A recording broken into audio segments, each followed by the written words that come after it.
With ARH8's Moff Gideon, it's best to just assume that he knows everything. A huge shout out to our channel members for supporting what we do here. If you want to get involved with the channel and the Dice Commando community, please consider joining as a channel member.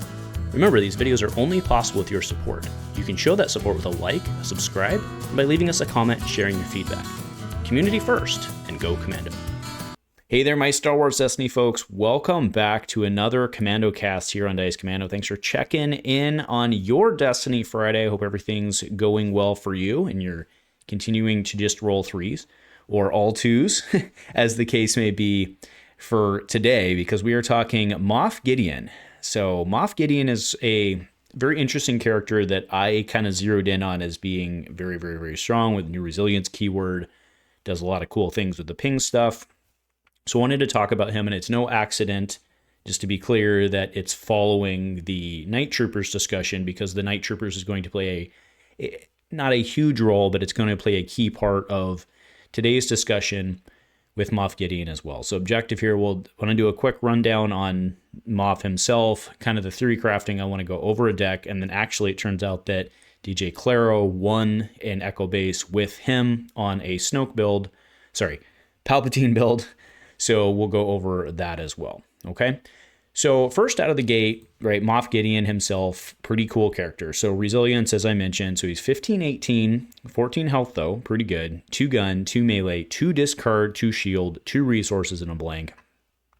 After a card is discarded from an opponent's hand by a die or card effect, deal 1 indirect damage to that opponent. Now, clarification, it doesn't actually have to be yours. It doesn't say your card effect. It just says from an opponent's hand. So if they're doing something where they're discarding a card from hand to remove a die or something like that, that actually would trigger, right? It's got to be hard to remember that since that's not kind of the general intent, but my understanding is that would work. Okay, and then his power action is resolve one of your dice showing damage, decreasing its value by 1 if you have more cards in your hand than your opponent. Okay, so let's go ahead and do a quick rundown of kind of at least where my head is at on the theory, right? So the easy place to go here is you're like, okay, I do damage. I mean, you do damage by milling. Well, not milling, sorry. You do damage by discarding cards from hand, not milling. It's two very, very, very, well, they're not very different concepts, but they're two distinctly different concepts, okay? So I take the mill statement back. But you do your damage by discarding cards. So it's very easy, I think, to go a little too heavy into like the discard thing. Whereas I think, and maybe this is just the retro me trying to go back to a favorite deck each play, but I think this plays better as like a Jin Cassian type deck, right? As like a mill kill type deck. And again, that's where I went with a mill. Discard kill, I guess, would be the right thing here. Okay. And the point there, like, it's easy to just lean into discard. But instead, I think you need to think about discard as a method of damage generation. Okay. Now, in trying to do this, right, he's 18 points, gives you a 12-point partner, or an 11-point, or whatever, fair enough. I actually like mono red in this, primarily because, and I know not all leaders are red, and actually DJ Claro's build is a red-blue leader. So fair enough, but it's mono red. His is mono red too because he's using Palpatine. So I like that very much in terms of having 2 targets for leaders. And then it brings us back again. Here's where the Night Troopers comes in. It brings us back into the previous video of Night Trooper die salvation. I think I wrote that down in my show notes, die salvation, and I kind of like that. So here's where my head is at, right? We're going to be using Captain, if I can do this correctly. Oh, I did it. Captain Enoch, again, I think fits well into this. Now, to be clear, Captain Enoch doesn't do the die salvation thing. He's actually one of your opponent's die, but he fits in, I think, really well with the Night Troopers. Again, back to the previous video. I think that tracks, okay? So here's your 30-point, and then what's nice is that you can run the I got it down here.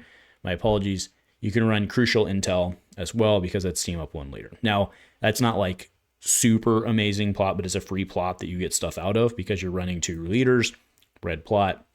Makes a ton of sense, right? Crucial intel, of course, being after a card is discarded from opponent's hand by a card effect, place 1 resource on this plot. It doesn't say once per turn, right? So now, to be clear on that, that is card effect. So your discards on terms of resolution of die don't count. But hey, you got a thing going, okay? So that's pretty neat. Now, Enoch is also interesting in that his special is effectively a resource. It's a resource plus, right? It's a resource or roll a red die on upgrade or support you control. So in last week's episode, we were talking about this in terms of rolling in maybe. So to be clear here, right, the play is you get like your night troopers in, they take Gideon's die, then you can roll in Gideon's die again on the night troopers. So that's the play there. But we also have a plethora, and by plethora, it's a pair, is what we're going to be running, of really good cards in terms of redeploy leader red upgrades. Okay, specifically, we're talking uncompromising. Okay, so uncompromising is while this is on a leader, it gains redeploy. After you resolve this die, look in opponent's hand and discard a card from it with the lowest cost. Discard helps you. Okay, now let's go over to, by the way, really good die. Then we go over to Imperial Rule, which has Dedra on there. So that is also a pretty hot die. Redeploy in of itself. Okay, we like redeploy value. After you resolve this die, you may reveal the top card of your deck. If it's a villain card, deal 1 damage to character. If it's a red card, you may draw 1 card. Could be both. So anyway, you have both of those. And then think about getting that one. Think about getting that twice because you're rolling in, and then you could Enoch special rolled in again. Okay, and there's focus everywhere. So I really like this. So let's go into my version of the deck. So I'm calling this the Assume Gideon Knows Everything, but I do kind of like the Die Salvation thing. I might have to figure out how to do that. I did put the link below just for S's and G's. Hopefully I did it right to where it's shareable. So what I have 10 upgrades. I have the DH17 Baby Blaster pistol. Now this is the gray one, but it's for to redeploy on red. And it also is a really, really good overwrite for you to get those 3s out. Okay. We have the Electro Staffs. This is ambush, redeploy, and while it's on Moff Gideon or a guard, guess what? You're either Moff Gideon or you have the guard keyword. So this is a 1, 2, 3 melee. The pluses don't matter in this deck. Okay, and as redeploy. Imperial Rule, we already talked about playing military strategist.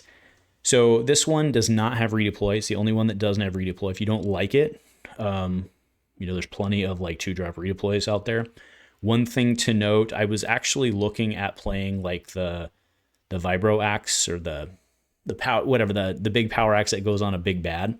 But do note that with the way team up works, Moff Gideon actually wouldn't be an 18. He wouldn't. Oh, actually, it's card 17. Actually, it would still work. Okay, fair enough. That would still ignore that. But either way, team up reduces the cost, so just be careful on that. Okay, and then military. And then we go to uncompromising. But military strategist with deal indirect evil to an opponent equal a number of different damage symbols. We have very, very, very mixed damage. We have all of them in spades. You're going to get stuff out there. And again, it's just a power action. It doesn't cost you like the die resolution or anything like that. And again, it's a pretty good overwrite because uncompromising and Imperial Rule, neither of them are uniques. Okay. Running the Gonk Droid because the Gonk Droid is, I think, incredible. 2 Night Troopers. Okay, so not very support heavy on that. But again, the Night Troopers just helps keep those big die that aren't your redeploy stuff in play. And then for the events, we have Assume I Know Everything. So this is, kind of the thing with the deck. That's his card. Makes sense. Okay, does exactly what you need it to do. Command, spot 2 leaders, remove that many dice. We have Power of the Tribe to that same point. Effective Intelligence. Intel Breach. This one is bread and butter. I think we all assumed that one was going to be in there. One card I'm not running is Probe. I just didn't. You could run Probe. Now that I'm looking in the moment, I was like, I'm not going to run Probe. I don't think it's going to work. It could work. That's fine. But I went with Uncharted Tactics instead. So if you want to run Probe, I think you could switch out Uncharted Tactics.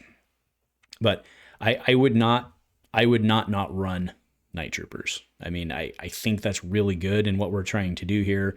It doesn't get to redeploy weapons.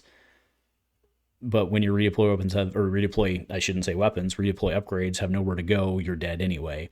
So the Night Troopers being able to just get value out of your other die and make your character die redeploys is really, really, really good. Okay. Now, what I want to do now is actually want to run over to, shout out to GJ Claro. I'm not going to go through their deck in full because it's their deck, right? But they also were running a Palpatine version.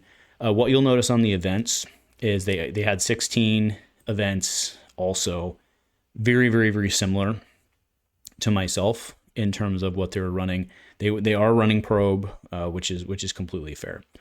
They have 12 upgrades, except 2 of them are no die of Medal of Bravery, which is increased value by 1, and then Imperial Control. And then they're also running Emperor, which, again, I think makes a lot of sense with this build. But I think and hey, Emperor's crazy good, right? We've constantly seen that. So, and then also they're running Gonk Droid as well. Okay, so two decks we've looked at. Again, mine, like I said, is below, running the Gideon Enoch thing with, the die recursion, redeploys everywhere, and just big stuff. And I think, running those, it's not an Emperor upgrade, but running those 2 really good redeploy 3 upgrades with Enoch and his special, I think makes a lot of sense. So anyway, that is my Destiny Friday deck tech of sorts and deep dive into Moff Gideon. Checking back next week. Dengar is on the menu. I want to talk Dengar. Now, thus, folks, let me know if you enjoyed today's episode, and go Commando.